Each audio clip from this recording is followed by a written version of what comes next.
In today's breaking story, Donald Trump just arrived at Charlie Kirk's funeral, and he got a brutal surprise. How's it going, everybody? Hunter Avalone here with Occupy Democrats. Welcome back to another video.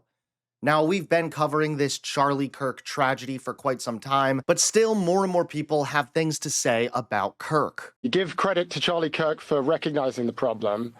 You don't give him credit for the solution that he proposed. And the solution was to elect someone who has really shown more disregard for the economic well-being of young people than any president in American history. I mean, he talked about fiscal responsibility in that video, but this is the president who decided to explode the debt by $4 trillion, the debt which young people are going to have to pay for. And this is the guy who reignited the cost of living crisis with the largest set of tariffs in American history. This is the guy who's overseen the most unaffordable housing market in American history. This is the guy who made $5 billion shilling crypto, Trump coin, Melania coin. Meanwhile, 600,000 people lost around $4 billion on these coins. So, you got to recognize the problems. And I think Charlie Kirk did a good job of that. But then it's a question of, okay, how do we build solutions? How do we actually fix these problems? And in my view, no one has really done more damage to young people and their economic prospects than the current president. And I think for young people, we need to sort of wake up to this reality and ask ourselves, what do we want to do about it? But it's not just Charlie Kirk, it's also the Epstein issue. That's right, the dark cloud constantly hanging over Donald Trump's head.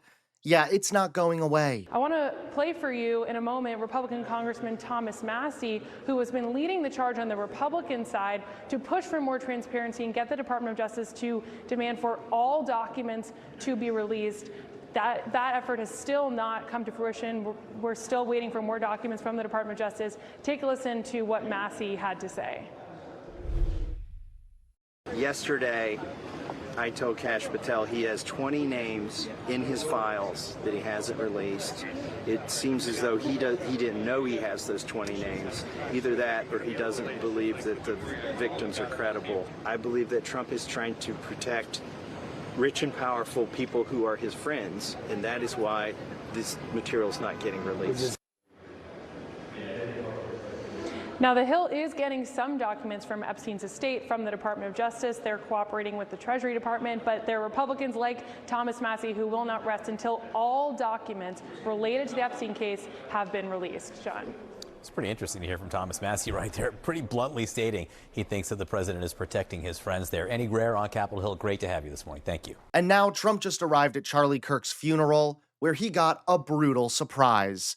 That's right, take a look at today's top story. President Trump thought he was stepping into a friendly crowd today at the memorial service for slain conservative activist Charlie Kirk. The event at State Farm Stadium in Arizona was meant to be a tribute, but instead, Trump was blindsided by one of his own. Republican Congressman Thomas Massie shocked attendees by posting a clip of Charlie Kirk himself, a clip that directly undercut Trump's message. In the video, Kirk is heard calling for the FBI's Epstein files to be released in full. I think the DOJ should immediately move to unseal all the Epstein documents in the Southern District of New York. Yeah.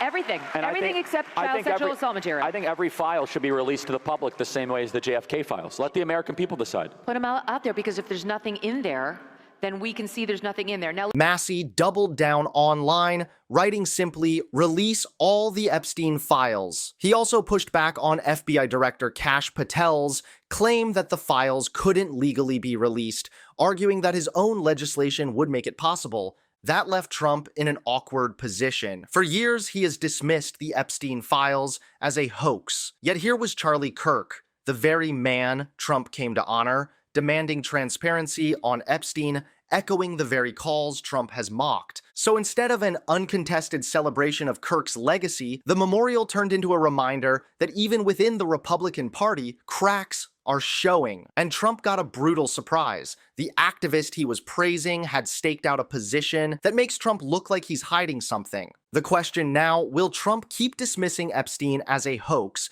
even when his own allies and Charlie Kirk's own words say otherwise? Thanks so much for watching. Please click that like button and subscribe to Occupy Democrats so that you can stay informed and help us stop Donald Trump.